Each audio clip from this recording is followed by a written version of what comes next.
Então, dando continuidade à nossa disciplina de marketing, falando sobre o tópico desenvolvimento do plano de pesquisa, que foi onde nós paramos na aula anterior, vamos falar agora sobre as abordagens de pesquisa. Bom, vamos dissecar.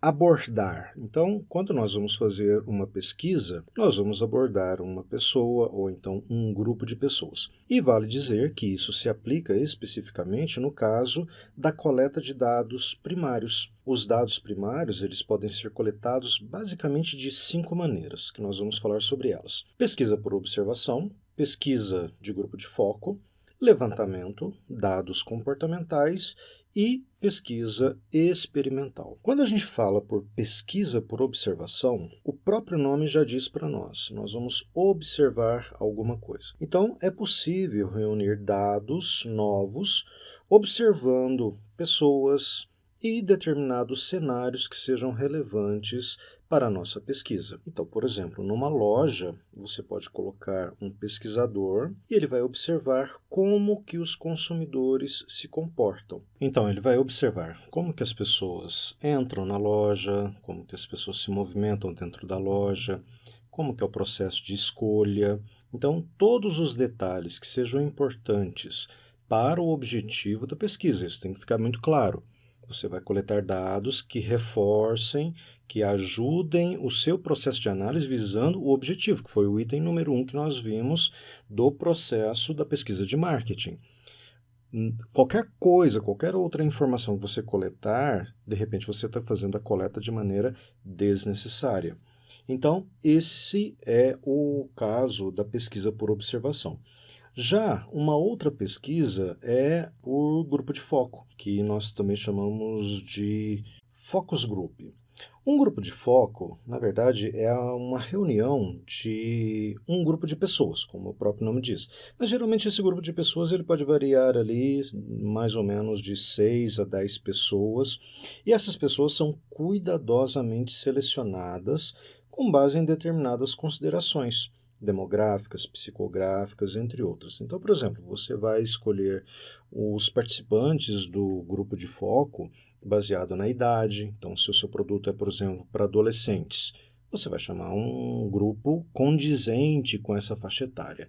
Se o seu produto ele é mais voltado, por exemplo, para a classe A, você não vai chamar uma pessoa da classe C, da classe D.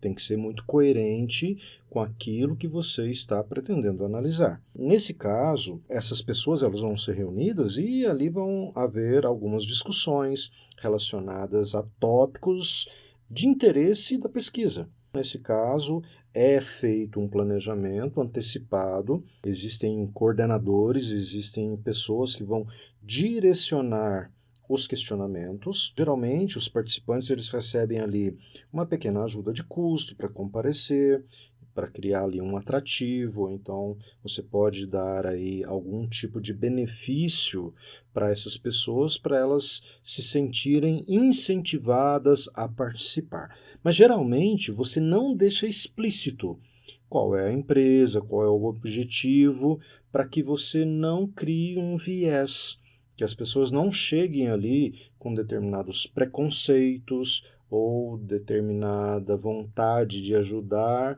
que venha a simplesmente confirmar aquilo que você já quer saber. É mais ou menos aquela coisa assim do tipo, né? Olha, esse produto é bonito, você concorda? A pessoa, claro, claro que eu concordo. Se você está dizendo, quem sou eu para discutir? Então, geralmente, os detalhes da pesquisa, elas ficam ocultas para que as pessoas não saibam e não sejam influenciadas pelos pesquisadores. Então, como eu disse para vocês, geralmente nessas pesquisas você tem um moderador, que é uma pessoa que vai conduzir e vai estimular durante a reunião uma discussão livre, aberta, franca, com muita liberdade para que as pessoas possam se expressar, na esperança de que esse grupo ele possa revelar sentimentos, pensamentos ali um pouco mais profundos relacionados àquilo que você quer descobrir. As sessões geralmente são registradas, nesse caso, por meio de anotações. É muito comum também ter ali numa salinha secreta alguém gravando, então você pode fazer uso de uma gravação de vídeo para que depois você possa rever o que as pessoas responderam. É muito comum até você fazer uma análise corporal, porque tem aquela questão de que o corpo fala, então às vezes a pessoa ela está falando alguma coisa, mas por meio de microexpressões dá para você identificar se a pessoa está falando a verdade ou não. Então são pontos muito importantes que uma gravação de áudio e de vídeo, por exemplo, podem ajudar depois no processo de análise. Além disso, são realizadas em uma sala com um falso espelho, quando é necessário, claro, permitindo que quem esteja conduzindo assista, né, do lado. Então, é muito comum, por exemplo, quem está conduzindo é uma empresa especializada nesse tipo de pesquisa. Mas o contratante, a empresa que contratou, ela fica ali numa salinha reservada, com aquele espelho falso, né, típico ali de filmes policiais, onde é feito aquele interrogatório naquelas salas, né? Então é muito comum você ter toda essa preparação para realizar um bom processo de focus group. Então, nesse caso, por exemplo, você vai então fazer a condução, a pesquisa de focus groups, então, ela vai permitir que as pessoas se expressem, então ela é uma pesquisa exploratória, porque você pode deixar que as pessoas se expressem com muita intensidade, com muita profundidade, muito diferente de um questionário, por exemplo, que ali a pessoa só vai anotar uma determinada alternativa, né? Quando você deixa a pessoa falar, você dá mais liberdade, isso dá uma amplitude maior para as respostas. Eu vou deixar para vocês anexo a aula dessa semana também um exemplo de focus group, que é um trabalho muito interessante e até estimulo que vocês venham assistir para vocês realmente conhecerem um pouco essa técnica e quem sabe até mesmo futuramente aplicá-las, né, nas suas empresas. Bom, dando continuidade, então, um outro ponto que nós temos aqui relacionados às abordagens de pesquisa são os levantamentos. Nesse caso, os levantamentos são realizados pelas empresas, né, para que elas possam aprender ali sobre conhecimento, convicções, as preferências e até mesmo o grau de satisfação das pessoas. E elas podem, com base nesses levantamentos, mensurar em que magnitude na população, por exemplo, em geral, determinados pontos de vistas eles acabam se encaixando. Nós temos também um outro ponto importante que são os dados comportamentais. E os dados comportamentais se baseiam muito naquela questão das pistas relacionadas ao comportamento de compras que os clientes acabam deixando para trás à medida que eles vão realizando os seus processos de compras. Então, principalmente hoje, com o advento aí da tecnologia, das redes sociais, você vai ver que é muito comum você, por exemplo, fazer a pesquisa de um determinado produto em um determinado site, e você sai ali daquele site, indo para outros sites que de repente não tem nada a ver até mesmo com sites de compras, e você começa a ser bombardeado com anúncios relacionados àquele produto que você pesquisou anteriormente. Porque existe uma tecnologia que monitora o que você está fazendo, identifica o seu hábito de pesquisa, até mesmo o seu hábito de consumo, caso você tenha realizado uma compra, e ele tende a te direcionar. Ele tende a te direcionar para outras ofertas com base nas suas preferências, nas compras que você realizou.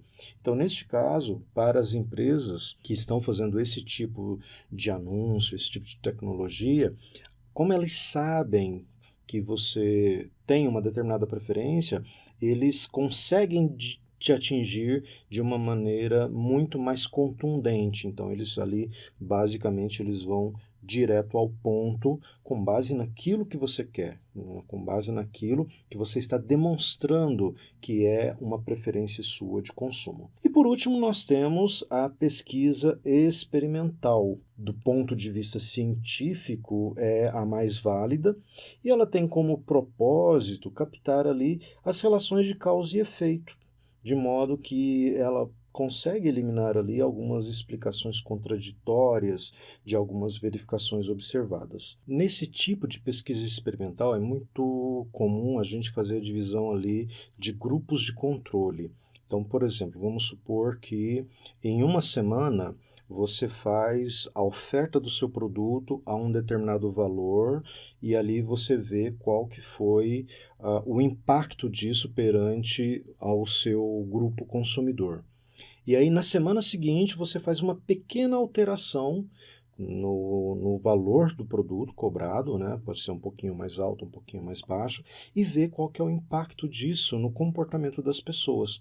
O ideal ali, claro, é que você submeta esse tipo de teste a variáveis muito próximas, o mesmo perfil de consumidor, a mesma quantidade de pessoas, o mesmo horário, e com base no comportamento desses dois grupos diferentes, você pode então tirar determinadas conclusões. Olha, aumentamos em tanto, nós aumentamos ou diminuímos a venda, nós estimulamos a compra ou não? E se nós abaixarmos o preço? Né? Enquanto isso impactou, de repente, você, a um determinado valor, você não consegue causar um impacto muito positivo, mas a um preço levemente inferior, mas que esteja aí de acordo com a sua expectativa, você possa ter um resultado mais favorável. E a mesma coisa, hoje as empresas usam aí o que nós chamamos de teste AB, que são, por exemplo, você faz uma determinada oferta com uma determinada página, aí depois você faz a mesma oferta, porém modificando determinados elementos do layout da página de venda, e você, com base nisso, tenta identificar como que as pessoas reagem melhor quando submetidas a determinado tipo de oferta. Então, a pesquisa experimental ela é muito científica, porque você pode tratar estatisticamente essas informações e melhorar aí o seu processo de análise de dados, ok?